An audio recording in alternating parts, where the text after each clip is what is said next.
For years, I watched top producers break down their techniques, waiting for that one secret that would finally level up my tracks. But the truth is, there isn't one. Great producers build their unique sound by combining ideas. So I took 7 production techniques used by top producers and put each one to the test inside real tracks. You'll hear exactly how and why they work, so you can apply them in your next track. Let's dive in. Some people see it as a frowned upon thing to use an arpeggiator. My response to that was that I just sometimes do use arpeggiators when necessary. It's a static chord there with this sort of melody moving above it with these different voices. What's happening is that it's actually playing the notes in a very fast arpeggio, and then it should be going 100% into a reverb. And so it's playing it up and down repeatedly in an arpeggio, and then it's going into a reverb. So that's what creates this sort of cloud of sound. Instead of playing chords statically, Danielle Hall often arpeggiates them, then lets the reverb become part of the rhythm itself. And suddenly you get this lush wall of sound. So I wanted to try and implement this in Rosé's track, Messy, and here are the chords without the arpeggiator.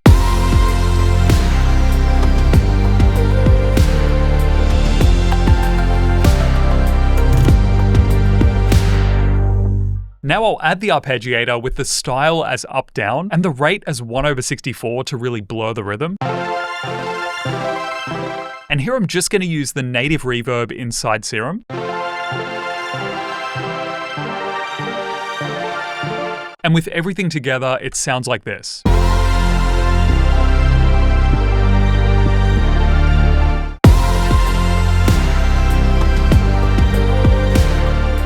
Notice how it instantly feels wider, more intentional, and just alive. And I haven't washed it out with reverb too much for this track, but you can definitely experiment with the depth of the reverb and see what textures you can create. And remember, the power isn't just in the arpeggiator. It's letting the reverb really blur the notes together, so it creates more of an atmosphere rather than an arpeggio. So this technique is really built on harmony and space. But what happens when instead of harmony, you completely change how the groove feels without adding a single new note? One little thing I like to do actually is I've got this like hat here, which is just, I don't even know what it is, but on another audio track I've got the same hat but running through like a vocoder, and you can set that to noise and mess with the release, and it just adds movement. This is really powerful because it helps you morph existing hi-hats without changing the pattern. Grab a vocoder and drop it onto your hi-hat track. Here it is before adding the vocoder.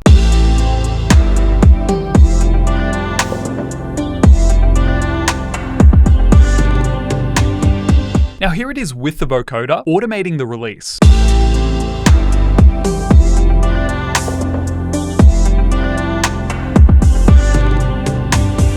You can even play around with the formant for a more unique tone.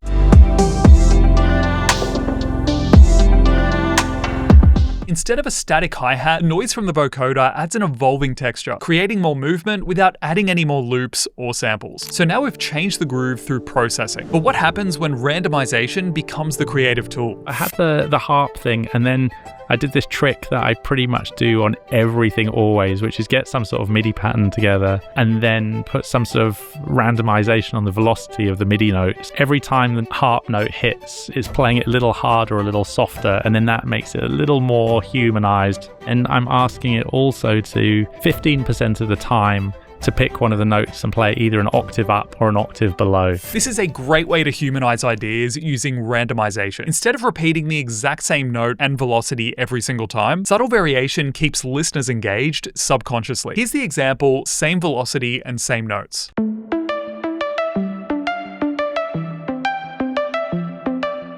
Next, I'm going to add the stock velocity plugin. We're going to change the randomization to around 18% for this track, and this is what it sounds like.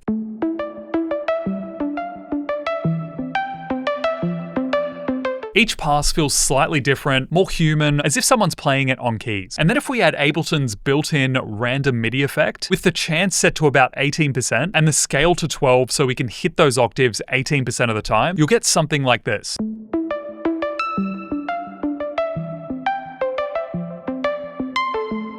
And again, each pass feels slightly different. You can then print your own favorite variation and build from there. So randomization adds that sparkle and unpredictability, something really necessary if you want to humanize your tracks. But what if the groove already has that human feel built into the rhythm? That's the main vibe. Overdrive, transient master, taking off some sustain, and another one, and then put them in.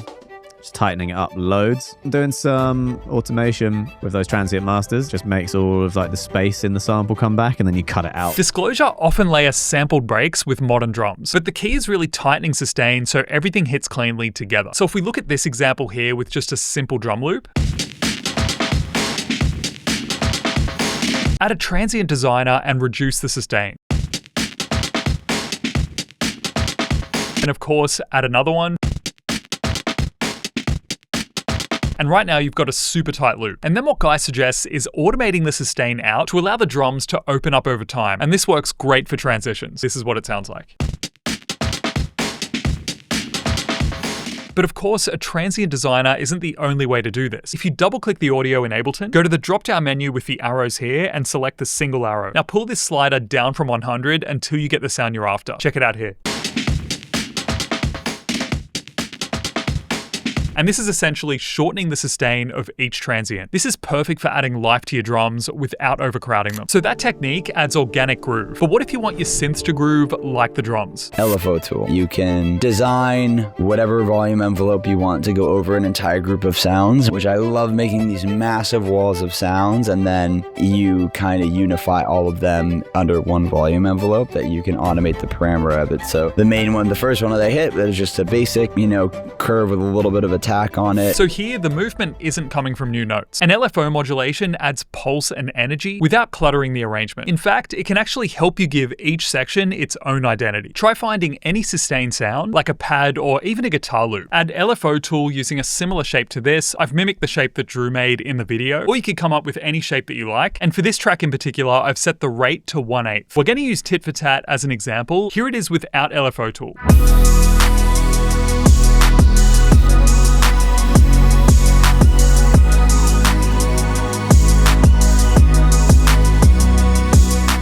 And let's say we had those chords laid down for a song, but we wanted something slightly different for the verse. We could do something like this.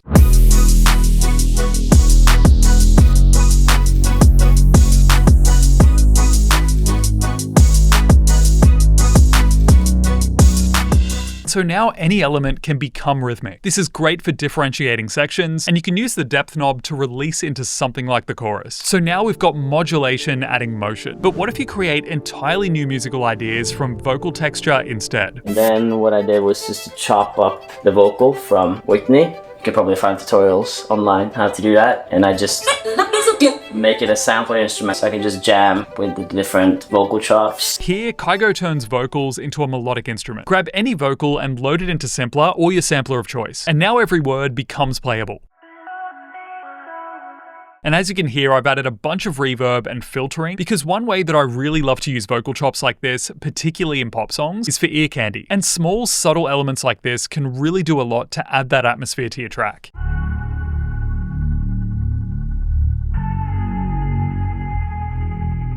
It's a really simple way to give your track a unique melodic identity. So that creates melody through manipulation. But what happens when transitions themselves become the emotional highlight? So like, if I want to completely take a section into a new zone, sometimes I don't like to get into the minutiae of the tracks and just do it all in the master. So like, this is not what I did or would do with the song, but let's say I want this to live in a totally different place. I put an echo on the entire master, and then I just draw it. It's a really nice way to completely leave sections. So Jack Antonoff uses delay throws, sometimes even on the master, to really carry energy between sections. And so transitions become an emotional glue instead of just a filler. So here's H delay set to 16th notes, and it's the first plugin on my master. Listen to the delay gradually build as we get to the next section.